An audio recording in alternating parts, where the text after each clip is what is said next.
জামাত থাকতে আওয়ামী লীগের আর প্রয়োজন নাই। আমি জামাত ইসলামকে ধন্যবাদ জানাই যে তারা আসলে আওয়ামী শূন্যতা তারা পূরণ করতে পেরেছে এবং আওয়ামী লীগের যে চরিত্র সেটা জামাত পুরোপুরি রপ্ত করতে পেরেছে।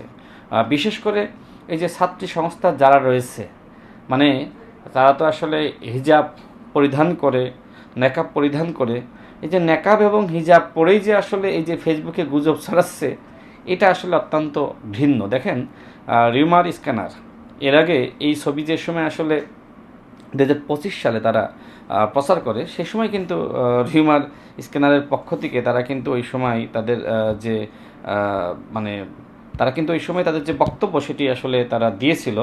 এবং আজকেও আমি রিউমার স্ক্যানারের সাথে কথা বলেছি যে এইভাবে আমার বিরুদ্ধে সম্মিলিতভাবে আক্রমণ করা হচ্ছে। ওই সময় বলা হয়েছিল আমি নাকি পরকিয়া করে গ্রেপ্তার হয়েছি। এই যে দেখেন, এটা হচ্ছে রিউমার স্ক্যানার।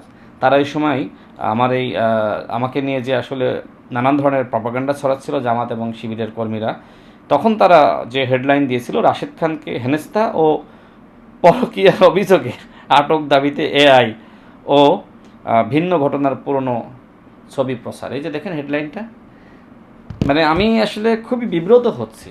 মানে জামাত এবং শিবির তারা নিজেদেরকে ইসলামের রক্ষা কবচ দাবি করে, কিন্তু তারা আসলে ইসলামের বিধান একদিকে মানছে বলে দাবি করছে, অন্যদিকে আমরা দেখছি যে মানুষের চরিত্র নিয়ে নানান ধরনের মিথ্যাচার তারা আসলে করেই যাচ্ছে। আমি তীব্র নিন্দা এবং প্রতিবাদ জানাই যে আজকে হঠাৎ করে তারা এইভাবে সম্মিলিতভাবে আমার বিরুদ্ধে তারা সাইবার অ্যাটাক শুরু করেছে।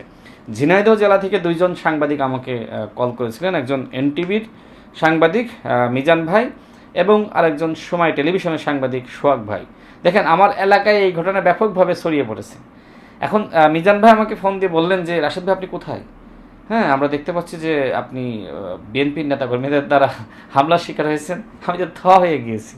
এরপরে ফেসবুকে ঢুকে দেখি যে মানে আমার সেই আওয়ামী লীগ ছাত্রলীগের সময় যেভাবে তারা আমার উপর আক্রমণ করেছিল সেই ছবি তারা সম্মিলিতভাবে প্রচার করতেছে এবং খুবই খুশি তারা যে বিএনপির নেতাকর্মীরা আমার উপর হামলা করেছে। এই খবর তারা বুঝে বা না বুঝে অনেকে প্রচার করতেছে, বিভ্রান্ত হচ্ছে, অনেকে সঠিক মনে করছে।